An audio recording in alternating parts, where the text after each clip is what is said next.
Hello दोस्तों, आप सभी का बहुत बहुत हार्दिक अभिनंदन। स्वागत है दोस्त। आज 12 नवंबर और आज के जो पहला शिफ्टों में क्या क्या क्वेश्चन पूछा गया दोस्त, मैं आप सभी के बीच लेकर आया हूँ। दोस्त मैं उम्मीद करता हूँ आप सब मस्त होंगे, ज़बरदस्त होंगे दोस्त। और 2 दिन एग्जाम और शेष बचा हुआ एसएससी एमटीएस का। मेरे दोस्त यकीन मानना, आप जितना भी पढ़ के गए हैं उससे एक भी क्वेश्चन बाहर नहीं जाएगा। अपने आप पे कॉन्फिडेंस रख के जाइएगा। क्वेश्चन उतना हार्ड नहीं आ रहा है, मॉडरेट लेवल पे आ रहा है।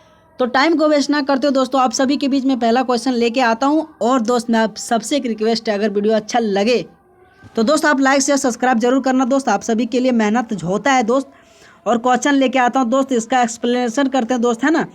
तो पहला क्वेश्चन देखते हैं कि क्या क्या क्वेश्चन पूछा गया। एक क्वेश्चन पूछा गया कि झारखंड में जो स्थित स्टील प्लांट का क्या नाम है। तो बोकारो में स्थित है कौन? तो झारखंड में स्टील प्लांट अगर पूछे तो बोकारो में स्थित है, ठीक है।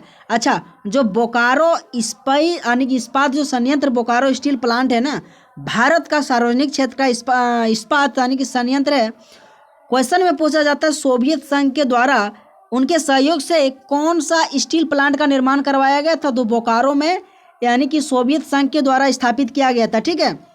यह झारखंड के बोकारो में स्थित है और यह संयंत्र भारत के प्रथम यानी स्वदेशी इस्पात संयंत्र के रूप में जाना जाता है। और आज का क्वेश्चन झारखंड से पूछा गया था। झारखंड से ये पूछा गया था, झारखंड में यानी जो स्टील प्लांट है जो किस यानी कि कहाँ स्थित है। तो बोकारो में स्थित है। बोकारो के यानी कि सोवियत संघ के सहयोग से बोकारो में खोला गया था, ठीक है मेरे दोस्त। अगला क्वेश्चन आज पूछा गया था बुक एंड ऑथर से कि जो द लीजेंड ऑफ अशोक जो बुक पुस्तक है ना, किसके द्वारा लिखा गया था। तो कोमल बनवर के द्वारा लिखा गया था द लीजेंड ऑफ अशोक पुस्तक। दोस्त यकीन मानना, मैं आप सभी के बीच स्पीड इसलिए पढ़ा रहा हूँ क्योंकि आपको कम समय में अधिक से अधिक क्वेश्चन करा सकता हूँ, ठीक है दोस्त। तो आप सबसे रिक्वेस्ट है, जितने भी बुक एंड ऑथर से संबंधित क्वेश्चन पूछ रहा है दोस्त एसएससी एमटीएस में, आप पढ़ के जाइएगा। बुक एंड ऑथर से एक क्वेश्चन पूछ ही रहा है, चाहे करंट से चाहे इंपॉर्टेंट से, ठीक है। उसमें से अगर पूछे कालिदास मतलब मैं आप जैसे कि जो अधिक से बार क्वेश्चन पूछा गया है मैं लेकर आया हूँ। जिसे कालिदास पूछे तो कुमार संभवम, रघुवंशम, अभिज्ञान शाकुंतलम और मेघदूतम ये पूछा गया कालिदास का। वहीं प्रेमचंद्र का पूछे तो गोदान, गबन, कर्मभूमि और रंगभूमि। अलबरूनी पूछे तो किताब उल हिंद। और वही पूछे तो हरिवंश राय बच्चन के द्वारा क्या क्या लिखा गया। मधुशाला यानी कि 10 द्वार से स्वप्ना। ये सारा का सारा बुक एंड ऑथर जो इम्पोर्टेंट और जो करंट अफेयर, ये दोनों आप पढ़ के जाइएगा दोस्त। यकीन मानना, क्वेश्चन बार बार क्वेश्चन पूछा जा रहा है, ठीक है दोस्त। यकीन मानना, हर एक शिफ्ट में चाहे शास्त्रीय नृत्य से संबंधित, चाहे लोक नृत्य से संबंधित, चाहे वाद्य यंत्र से संबंधित क्वेश्चन ना आया ऐसा हो ही नहीं सकता है। आज फिर क्वेश्चन पूछा है शास्त्रीय नृत्य संबंधित कि पंडित बिरजू महाराज किस शास्त्रीय नृत्य से संबंध रखता है। तो कथक से अगर पूछे शोभना नारायण, चित्रादास और चित्रेश दास और लच्छू महाराज, ठीक है। ये सारा का सारा कथक से और भी बहुत सारा है, ठीक है। आप दोस्त पढ़ के जाइएगा।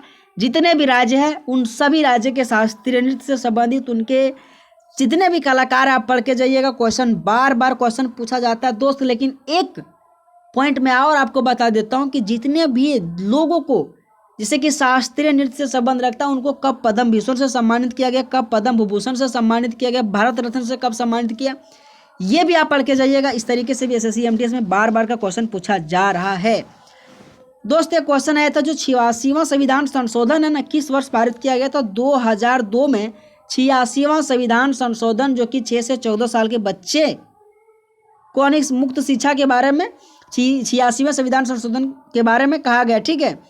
अच्छा, वहीं पूछे एक जो संविधान संशोधन पूछे ना, तो वहीं 368 के तहत संविधान संशोधन था जिसमें संसद को आने की आवश्यकता अनुसार संविधान में नए परिवर्तन और संशोधन करने का अधिकार दिया है, जो कि वर्ष 1989 में लागू किया गया। संविधान के 61वां संविधान संशोधन मतदान की आयु 21 से 18 कर दिया गया था दोस्त। मेरा क्वेश्चन इसलिए आए थे कि जो संविधान संशोधन है ना, अगर ये पूछे आर्टिकल में तो 368 में संविधान संशोधन पूछे किस देश से लाया गया था, तो साउथ अफ्रीका से लाया गया था, ठीक है।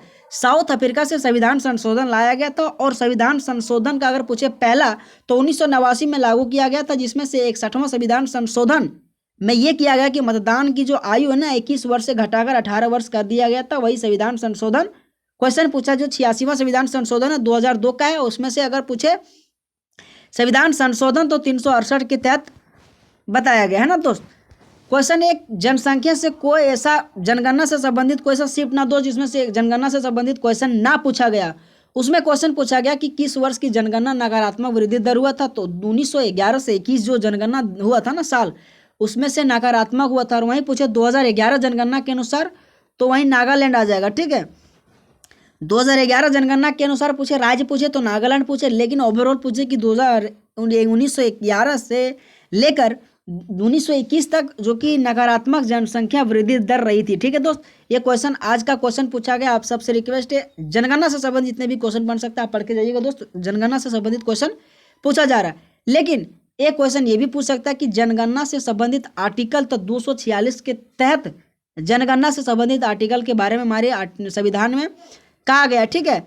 जनसंख्या जनगणना के एक संघ विषय जो कि अनुच्छेद 246 संघ और राज्य के बीच आने की विधायी शक्तियों की वितरण के बारे में कहा गया है, ठीक है मेरे दोस्त। आप सबसे रिक्वेस्ट है जनगणना से संबंधित क्वेश्चन पढ़ के जाइएगा। हमने कहा ना दोस्त, जितने भी शास्त्रीय नृत्य है उनसे संबंधित जितने भी लोग हैं, लेकिन उनसे कब यानी पद्म विभूषण कब पद्म भूषण कब भारत रत्न सम्मानित किया गया, तो ये सारा का सारा क्वेश्चन पूछा जाता है, ठीक है। तब एक क्वेश्चन पूछा गया कि जो यानी कि वेदांतम सत्यनारायणम है उसे पद्म भूषण से कब सम्मानित किया गया था, जो कुचिपुड़ी डांस से संबंध रखता है, तो 1970 आ जाएगा, ठीक है। यानी 1970 को यानी कि वेदांतम सत्यनारायणम को पद्म भूषण से सम्मानित किया, जो कुचिपुड़ी नृत्य से संबंध रखता है। अच्छा, वेदांतम सत्यनारायण जो कि 1935 से 2012 जिन्होंने सत्यम के नाम से जाना जाता है, ठीक है।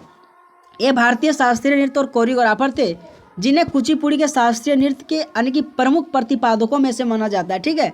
किसको माना जाता है, तो वेदांतम जो सत्यनारायण है उससे प्रमुख यानी प्रतिपादकों के रूप में जाना जाता है। किसको, यानी कि वेदांतम सत्यनारायण को। अगर पूछे पद्म भूषण तो 1970 में वेदांतम सत्यनारायण पूछे तो कुचिपुड़ी डांस से संबंध रखता है मेरे दोस्त, ठीक है। अगला क्वेश्चन पूछा गया था, जो आलोक शर्मा वर्तमान में किस पद पे संभाले हुए, तो एसपीजी प्रमुख है, ठीक है। करंट से संबंधित जितने भी क्वेश्चन बन सकता है मेरे दोस्त, चाहे स्पोर्ट्स से संबंधित चाहे जितने भी वर्तमान में किस किस पद पे विराजमान जो भी व्यक्ति है उसका आप नाम पढ़ के जाइएगा। क्वेश्चन इससे भी आता है, इसमें से आलोक शर्मा पूछा गया था, एसपीजी प्रमुख वर्तमान में है, ठीक है।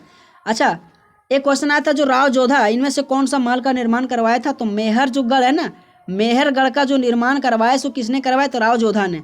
अच्छा, और पूछे कि कौन कौन सा जो भवन है, कौन कौन सा निर्माण है जो एग्जाम में पूछा जाता है, ठीक है। जैसे कि आनंद भवन इलाहाबाद में मोतीलाल नेहरू ने निर्माण करवाया था, ठीक है।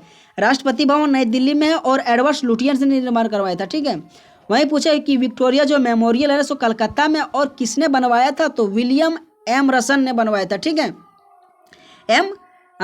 एम रसन ने बनवाया था, ठीक है। ये जो इंपॉर्टेंट है ना दोस्त, चाहे जितने भी महल से संबंधित क्वेश्चन बन सकता है, ये भी आप हिस्ट्री से संबंधित है, चाहे मुख्य जो इंपॉर्टेंट ज़्यादा नहीं दोस्त को इसको ये भी पढ़ के जाइएगा, ये भी क्वेश्चन बार बार पूछा जाता है। दोस्त अगला क्वेश्चन आया था, एक पॉइंट में 2 बार गलती करने वाले डबल फॉल्ट दिया जाता है, किस खेल से संबंध रखता है, तो टेनिस से। तो ये भी क्वेश्चन जो है ना दोस्त आने वाले पहले शिफ्टों में भी पूछा गया था कि डबल फॉल्ट किस खेल से संबंध रखता है, तो टेनिस से संबंध रखता है। और एक पॉइंट को अगर 2 बार आप गलती करते हैं तो आपको डबल फॉल्ट दिया जाता है, मुख्यतः यह टेनिस खेल से संबंध रखता है, ठीक है। एक क्वेश्चन संतोष ट्रॉफी से क्वेश्चन पूछा गया, जो 77वां संतोष ट्रॉफी हाल ही में किस राज्य विजेता घोषित किया, अरुणाचल प्रदेश। दोस्त ये क्वेश्चन पूछा संतोष ट्रॉफी किस खेल से संबंध रखता है, तो फुटबॉल से, ठीक है। फुटबॉल से संबंध रखता है संतोष ट्रॉफी अरुणाचल प्रदेश, जो कि 77वां संतोष ट्रॉफी हाल ही में विजेता घोषित किया गया, ठीक है।